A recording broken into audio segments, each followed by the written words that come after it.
day's yours. It can't get better, right? He's hit it! He can't believe it. Because it could be our last game for a little bit. Make the most of being able to play the game today.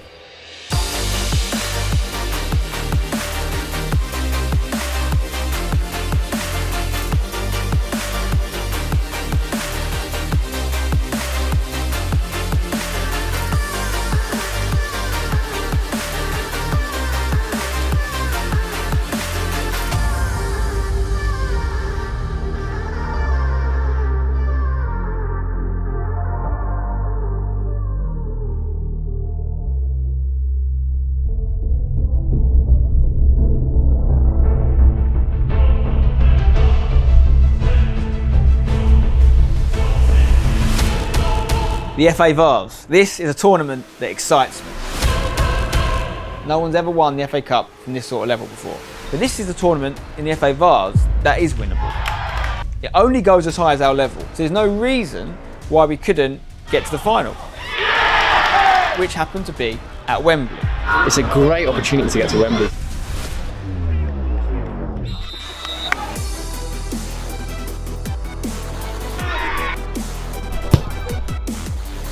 Sam Barr's looking for it short, he's going to get it. Touch and deliver maybe, Sammy, or maybe he's going to shoot. Oh, hits it! Oh, and that was goal bound. Oh, remember like this.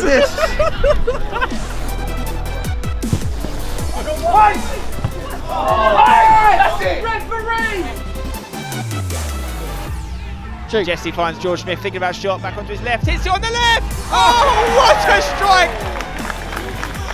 Mate, that was a boomer. That was George against his old club, right? Mm-hmm. Decent. And he celebrated, so he obviously doesn't have much respect for him. Jesse whips it in. Oh, it's got a nice bit on it! What a save from the keeper! Oh! Smith hit that. Go on! That's beautiful! Come on! Get in! There's no problem for the tags because game is over. It's a 2-0 win. Big win in the FA VASE there. I thought the lads did really well. It was a consummate professional performance against a tough side. But just as important as the result itself was a return of a crucial cog in the hashtag machine. I've got to be honest, I didn't really like football. My father brought me up as a Tottenham supporter. Jimmy Greaves lives down the road to us. The funny thing is I worked for a Ford Motor Company. I covered the Champions League for 8 years and I went to every single final. But I was hospitality, I was looking after the VIPs. I really wasn't interested in the football at all. Mum won't mind me saying, probably as a mother to 3 boys, she was a little bit outnumbered in the house growing up, so football probably wasn't her favourite thing for a little bit. When hashtag became such a big thing, and I couldn't believe how quickly it all came together, I was excited to be part of this great project, and still excited because it's going to go even further, and I wanted a bit of the action. So I said, what can I do? And then it was suggested that I could come along to the game and help out originally on the gate. But then it started to be look after the officials, and then of course we got to have so many visitors from all over the place. It was then looking after them, and that's the role of hospitality manager. She has been a game changer for me. Off the pitch, if you've ever come to a game, you know my mum. You'd have met her, you'd have heard her, you'd have probably laughed at something she said. She's the heart and soul of the team. When Spencer was younger and he used to play football and he had his own football club, I did used to go and support them, but Spencer banned me. He said I made too much noise. I admit I am a bit of a loud person. I'm an extrovert person. I get very excited. Oh, she's the proud mum that stands there and says, "This is my boys' club." And she's got an infectious enthusiasm. I had to stay away from games, which was really hard because I'm looking after 2 elderly parents, and obviously with the COVID, it's very dangerous to mix with too many people. But I did get the opportunity to drop in at COGGESHALL, fully masked up and everything, to be careful. This is probably the best bit about Hashtag United for me personally, is the fact that we are really a family club. This has been a football journey that I've been on that started a long time before anyone was watching on YouTube. And obviously at the heart of that, as with many young boys who start playing football, is their dad. I've always been into football, been a lifelong fan. West Ham United, brainwashed the boys into being West Ham fans as well. Took me to all the games. We ended up making our own team together for under 18s that my dad was the manager of. When I went away to uni, and he carried on his own sort of career in non-league football as a physio, I love the idea of being able to reunite one day. And as soon as #United was founded, obviously we knew exactly who to call to be our physio. I was introduced to Spencer through Steve. He's thorough. He is quite simply brilliant for me, but for the football club. Apart from Devs and some of the coaching staff, I'm probably the one who's there more than anybody else, or at least equal to anybody else. And I'm certainly the one that's got the most hands-on with the players, literally. What you see in Steve is a parent that will do anything for his kids when it comes to this football club. I love that he loves it. You know, I love that it's such a big part of his life. He would never miss a training or a match or anything for anything if it was up to him. So that's infectious. I think everyone around the club can see how much my dad, me, my brother, my partner, anyone involved in the family loves the football club. And it's the same for my mum. If you think of what is the definition of family, it's not just the people that you live with or your cousins and your aunts and uncles. It's the people in your life that make a difference. It's the people that really matter to you. And that's my #family. With every member of Spencer's family being involved in the club, that kind of sets the tone for the rest of the club. They are family, so that makes it a family club, you know, naturally. But that's an environment that we try to foster as well. I feel as if I've gained a whole football team of sons, but the big part of the puzzle has to be the supporters. People that come from around the world to see us play. It's amazing.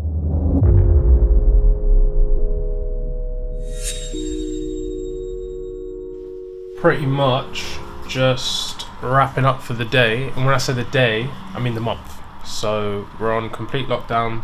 I say complete lockdown. It's not as bad as the last one, but we here are going on lockdown. So I'm going to take this computer, I'm going to take it home, operate from home. Can't lie, I'm pretty upset about it. I just got this brand new desk. Take a look at it. Even moves up and down.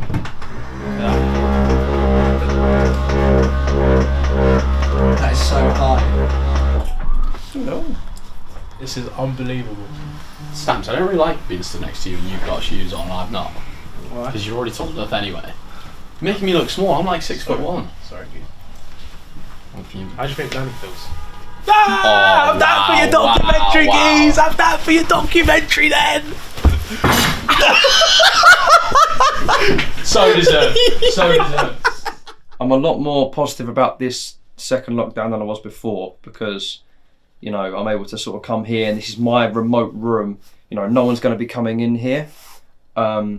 Obviously safety is the priority, but yeah, things are definitely more positive than the last one. The last one was sort of like thrown on you and it was like, oh no, my God, stress. But now we've had a bit of time to, you know, put all of our brains together, not only streaming, but we're also got a bit of a backlog of some challenge videos as well, which we're going to put together, which is going to be decent. But obviously Stampy's on some of those at the moment. But yeah, fingers crossed. The hashtag content and the train still keeps going on. Yeah, so no matches for the next month. Neil's here as well, I forgot to mention. Neil's here looking like from Satellite Space Station, I think, International Space Station. Screw it. Go. I'm so much worse than Tom. No, come on. All you're going to do is you're going to dribble into a feed match. Dribble, you go out to one side, you're going to stop it with the sole of your foot. You're going to drag it across your body stays open, and then we're looking and we play it out. Holly Turner now. Roskleed has to sit down for it. And Timo's been dinked! I can't believe it! Dev's called me up, the first time I ever met Dev. Dev's has got many stories. Did Devs have hair then? No, Devs didn't have hair. Devs has never had hair. As far he has. I've seen him with some sort of hair. So with feet stay together, lift top leg up and away. What you've got to try and stop yourself from doing though is stopping your whole pelvis rocking backwards.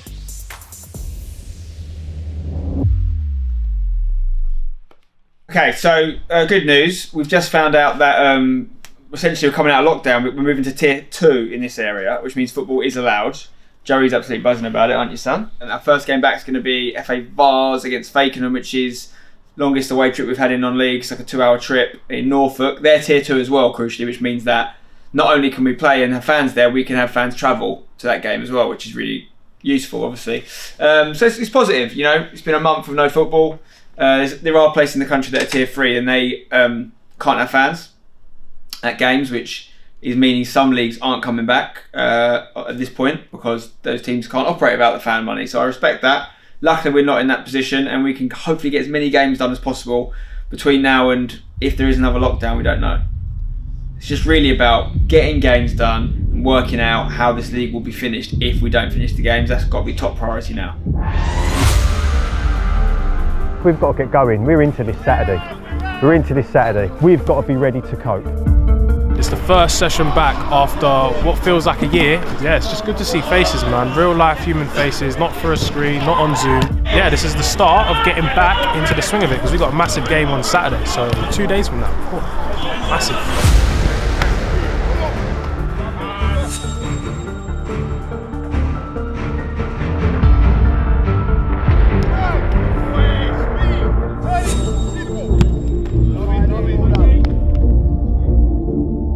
Paige, what's the setup with Paige? How long have we got him for? Right, so I phoned him today and said, look, what's the situation with you? I said, because you staying at Haybridge and you leave, and he said, well, I didn't want it. He said, I want it staged all registered. He said, because you called me in to just help out. He said, and I didn't want to end up. He said, if I didn't do well, then end up with nothing. And I said, well, I can't play you to that. I said, I'm a goalkeeper. And if I leave him out, I could end up losing all my goalkeepers. Yeah. He said, no, I understand. I said, I'm still waiting to come. He said, well, I'll still come. He said, like, but he's going into Haybridge tomorrow to talk. If he says I'm available, then there's a conversation. So if he does come back from that chat and he's not there anymore because he wants to leave, he's happy. He's not like got an issue with playing the league or anything like. No, well, no, not. I don't think he's got an issue with playing for us. I think he wanted to particularly drop to the league. But he likes it, does he? He likes it. And then I've got a decision to make, and because I think he's been good.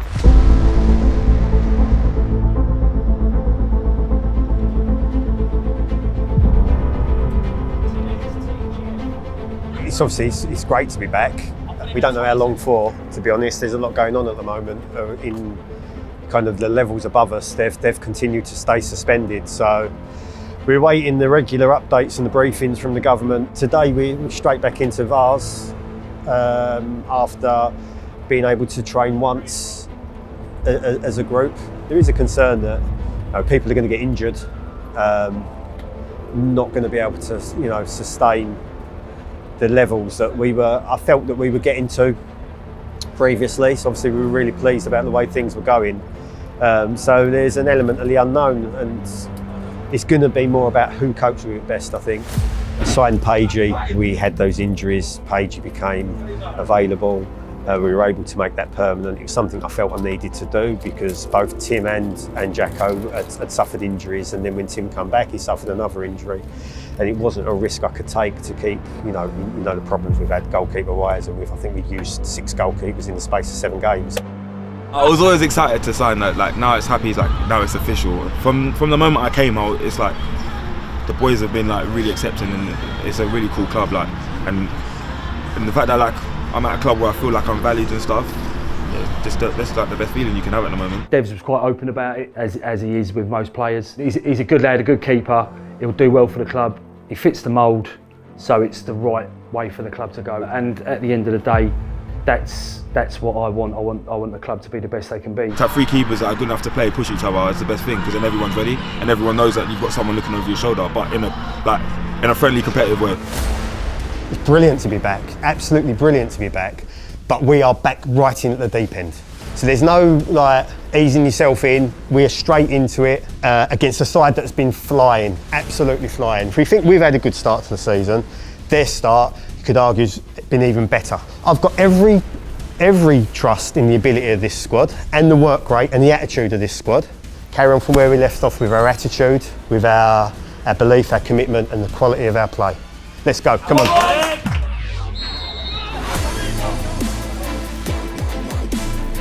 Going top left there. Ross lead. Hits it! Oh, that's a good hit.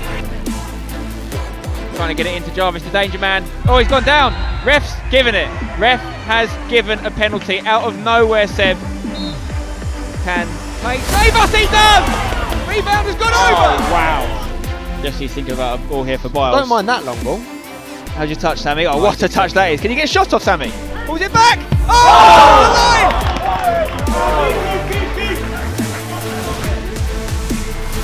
And now they're getting forward here. Page not come off his line! It's a save. It's a big save, though, from Page in the end. Here we go. Gleedy's thinking about delivery, maybe. He's got Ryan O'Rourke behind him. Like that. Gets it to Harry Honesty at tight angle. Harry, how's your delivery this time? Corner, please. Oh, Smith! Someone put it in! Doesn't he? Another ball coming in here, cleared by Anderson. He can hit it. Oh, wow. Oh, my God. Is that a save? I think it is a save. I don't know how it's 0-0. I've never seen this many chances missed. It should be about 4-all. Stand him up. Stand him up. Faking and running at us here. Oh, no. Ball on the edge, maybe for a shot. Oh, wow. Page is having a blinder set. Page has held on to that. He's held on to it. Wow. He caught it. He actually caught it. He's taking the pitch now. Go on, gamble, George. Hit it. George Smith across. Oh, it's a chance for Bantic. Next time, Fano. Next time. Come on, boys. Nick one.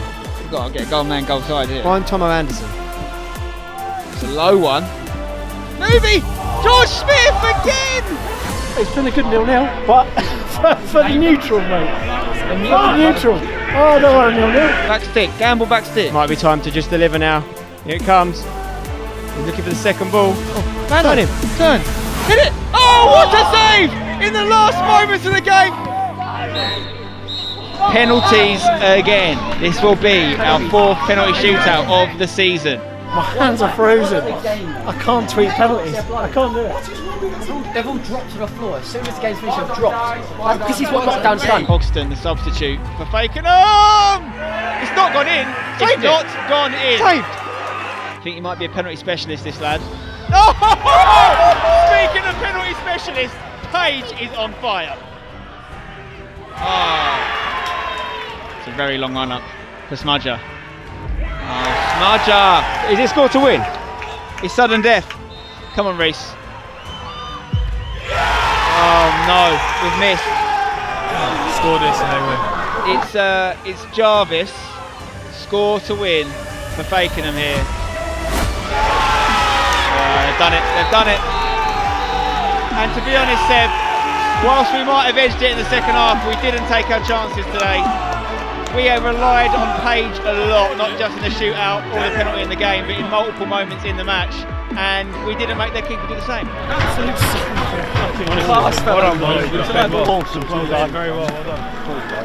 Every single reason that was out of our control, they had to face and was out of their control as well. So it then becomes an even playing field, and today we haven't been good enough. Every game's massive now, every game, because if it's between the VARs winning it and winning promotion, I would choose promotion, but we haven't got promotion yet. So we need to get back to winning ways quick. Just got a little presentation to do. I want to say a big thank you to someone who unfortunately had to retire from football this year. So we had a whip round and we've got you a little retirement present. So thanks for everything you do.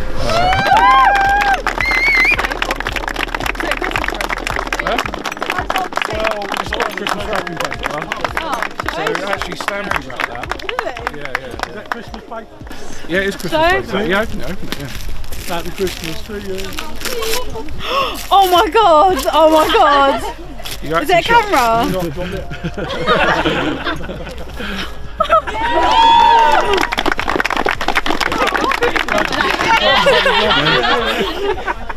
Oh my god. Yeah. Can I give you a hug?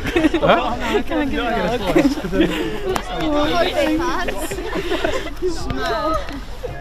Oh my god. Blimey, that box is bigger than that. That's pretty smart. Oh, thanks everyone. Part of the, yeah, I need like media on my back now or something. Yeah, Chief Media Officer. Neil's going to be giving you deadlines and... I want a tennis coach, Brad. I bet with Jodie. I'll cry in the shower when I get home.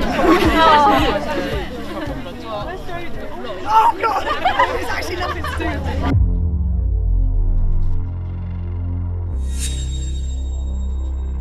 Basically, what's happening is Sure, I didn't think you were playing this weekend. Yeah. You made a late I call didn't to think play. I was playing this weekend. He's got his cast off now, but his hand is still very much like not at full strength, and he's not. If we're being totally honest, probably playing against doctor's orders. Yes, don't know if your doctor's watching this, but sorry. To play in the qualification, you got to get FUT verified first, which means you got to get 27 wins out of 30 in weekend league, which sure we did with one hand, which is crazy, right? And now you're playing against those other people that have done the same thing. And now this is the first qualifier for the first regional event. So 2 weeks from now, there's the first regional event, which is a European event. Now, normally that would have been in person at a European destination somewhere, but this year it's going to be all remote. So we'll be playing from here as well if we qualify. But it's the same in regards to prize money and getting points. The more points you get throughout the year, and obviously there's a lot of points available at big European events, the more chance you've got of qualifying ultimately for the World Cup at the end of the year. It's only 16 spots for each console, so it's a big, hard thing to do.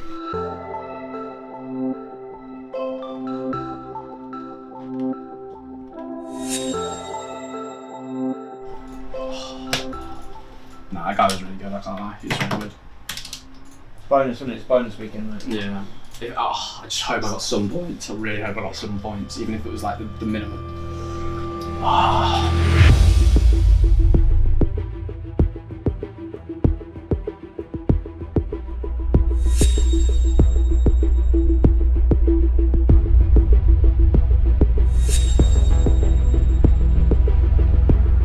Oh, brilliant. It's already started.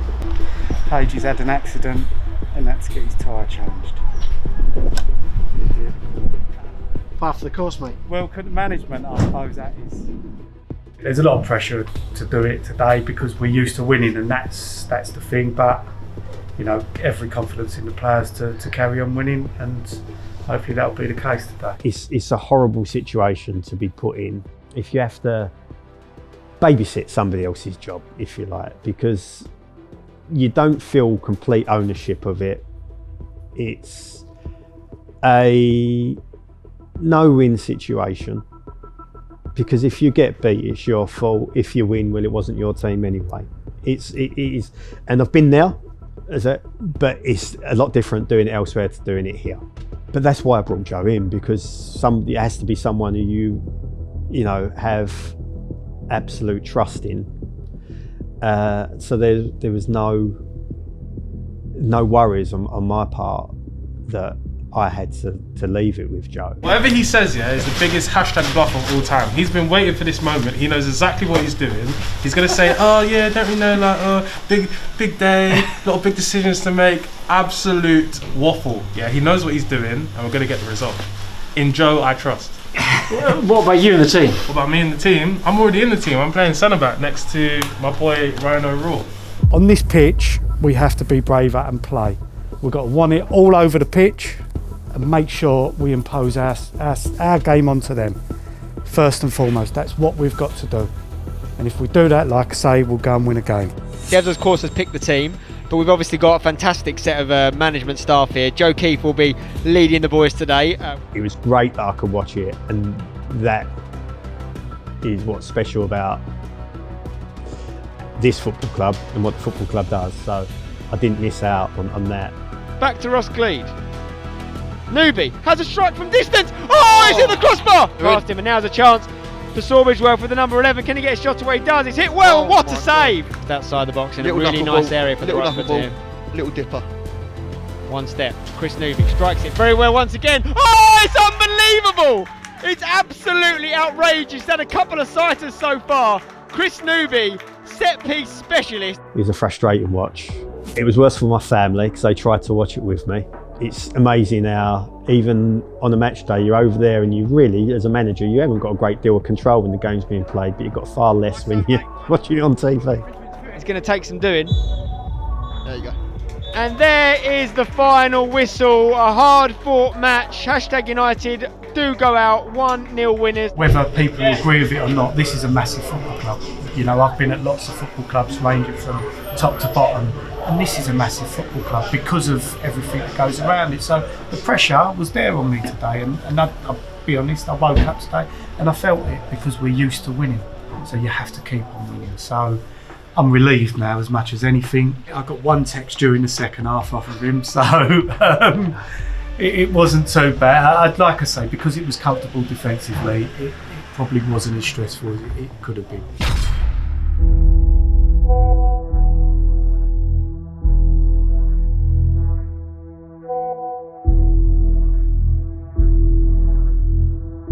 Getting it and having a positive test, I could see how it was horrific, horrible, and being in the same house with my little girl who had virtually no symptoms whatsoever and was absolutely fine with it, and then me, not at the extreme end, but certainly a lot worse.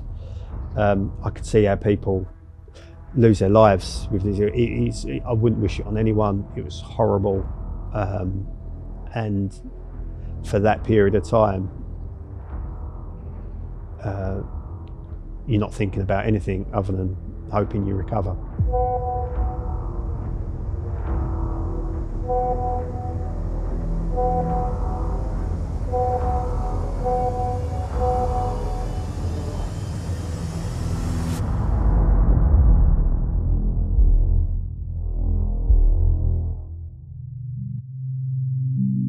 With everything that went bad and didn't quite work out to plan last year, the last day of the year, we had a new member of the family.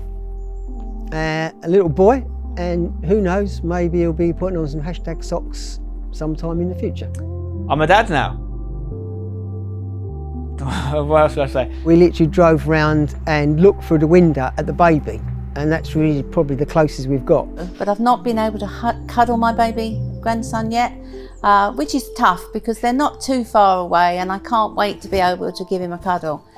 But we can't wait for this lockdown to give us the opportunity to just be in the same room and to be able to touch him.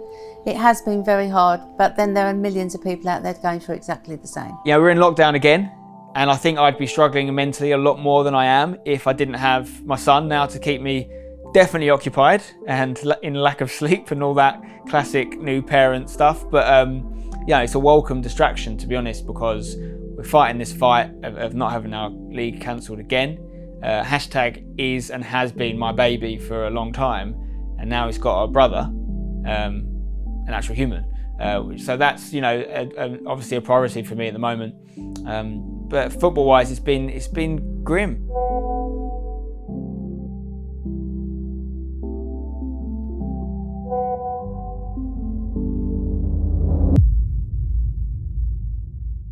So, here we are again, back where we started almost exactly 1 year since the first lockdown. We're locked down again, no football, no sign of when the football will be returning. We don't know what's happening with our football season for the second season in a row. But we're not back where we started though, are we? Because we've come a hell of a long way in the last 12 months. On and off the pitch, this club has continued to grow. And that's my promise to you, that we're going to keep doing that. We've already started some big plans, the sort of things you might see in part 2 of this documentary series, to make sure that during this pandemic and beyond it, we're not just focusing on surviving at hashtag, we're focusing on thriving. So whatever does happen with this current season, whether it is finished or it is null and void again, there's only one direction this club's going, and that's up. We'll see you soon for part 2 of Breaking the Net. So I just had a phone call very out of the blue. Essentially, really be a co-owner of hashtag. The hashtag Palmer's idea is it's a funny one. How many kits are we doing over a 5-year period? But do we need someone like that, and is there any interest for you? In my number. This is a great opportunity. This is such a small part of history in our club. Yeah.